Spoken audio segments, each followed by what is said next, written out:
Okay, we'll do just a small segment on doing some ruler work with your domestic machine. I've done this orange peel, or at least started this orange peel in the center blocks of this quilt, and I'm using a ruler.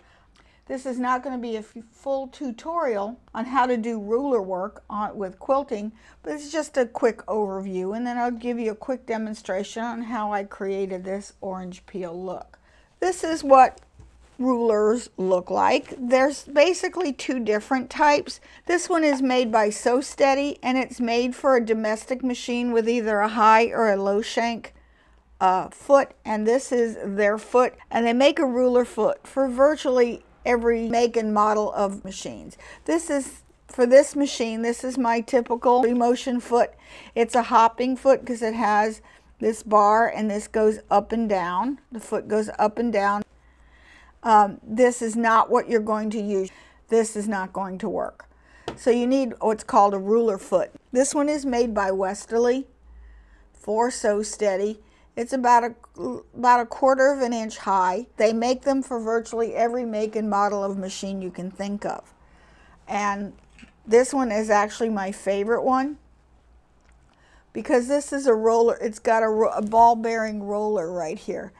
And this one is not a hopping foot, neither is this. But this one, they're hard to get. I've got the, you can still get these on Etsy, but they only make them for specific models of machine. And the reason is because it has this little tiny hole as versus this wide one. You have this needle has to go exactly through the center of it. If it doesn't, you're going to end up breaking needles and possibly damaging your machine. Where this one is more open, and therefore you can see around it, and you've got more room for this deflection that happens as you move your quilt back and forth. This only gives you about a 2 millimeter degree of movement. So with this one, like, they make rulers in two different depths. There is the typical long arm ruler, which is about a 1/4 of an inch thick, and then you have this one, which is slightly less. The reason is because with this foot, and on most domestic machines, you don't have much clearance here. Here's the problem. If your foot is attached to the machine, because these are non-hopping foot, so therefore you have to set the height so that it will just barely skim the top of the quilt sandwich. And the problem with this one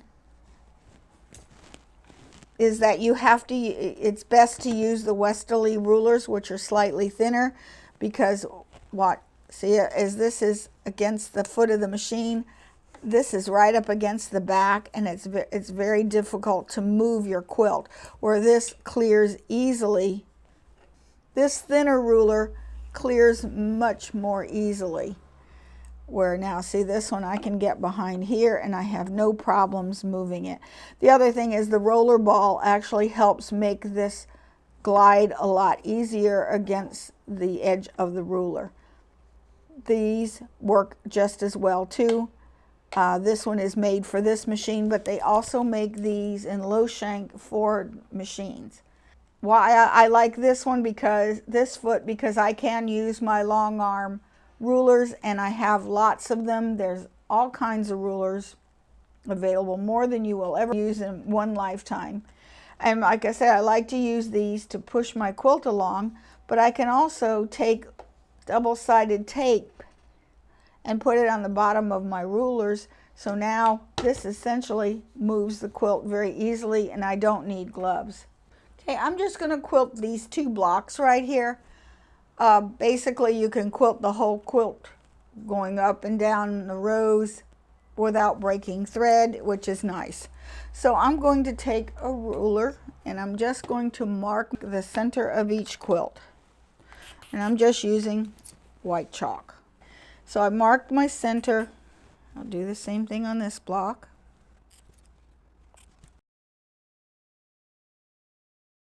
I'm going to start at the corner.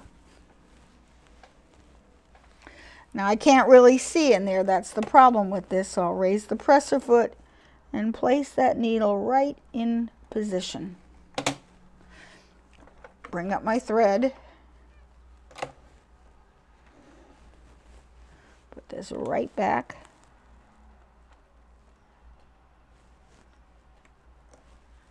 Okay.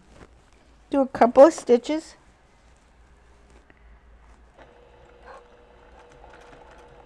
Okay. Make a plan on where you want to quilt. Now, how I pick this one is because this is a half circle, and I bought these rulers that it was nested rulers, so they come in different sizes, but this one is exactly the width of my block, and so I'm going to use that to create the curves. I could do a couple things here. I could like make a perfect circle in the whole thing if I like, but I want is those wedges.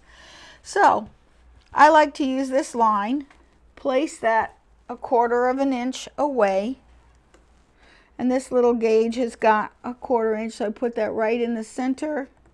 Here, let me put it this way, in the center, move that up against, and usually I'll put this line pointing where I need to stop because I have very little visibility with this foot.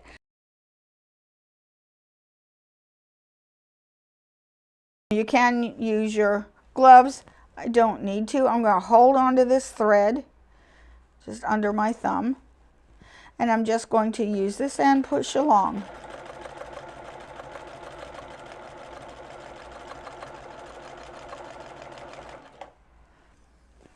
Okay, and then I'll maybe do this one, because I think what I'll do is I'll do this one, and this one, not finish this one, and go all the way around to the 4 and then come back. A way I can string these two together. Okay, where is my little gauge?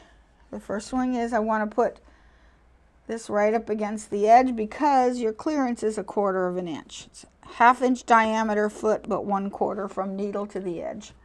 Okay, and I can hold this here. And I have that one set, then I set this one against the foot.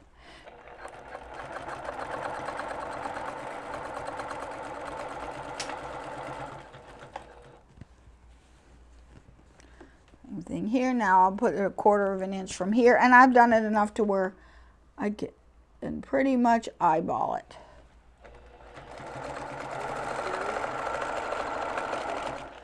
And now I'll continue on to this side. Here's my 1/4 of an inch. Put that in the corner, put this up against it, then push it up against the foot. Ruler work isn't necessarily fast, but it is accurate.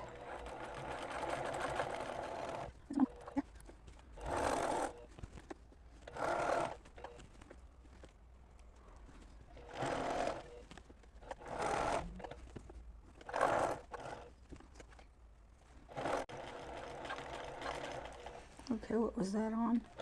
Something happened here.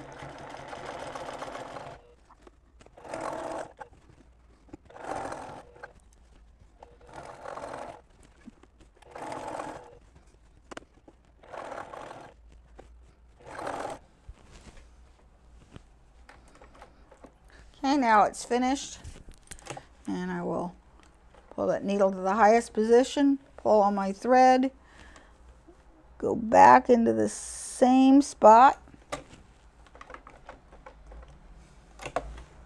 Now I can bring up my bobbin thread and I can tie off. Okay. This little section right here, a pin got stuck on the bottom of the bed. So I just went over it, and I will go ahead and pick this out afterwards. Wasn't going to stop and break thread and redo it. Here's how we get this absolutely beautiful orange peel, and if you look at it from a distance, they look like big circles everywhere. And that's how you can do ruler work on a domestic machine, and it works and looks just as good as if you had done this on a long arm. Well, thank you so much for watching. Have a great day. Don't forget to like, subscribe, comment, and share. Till next time, bye.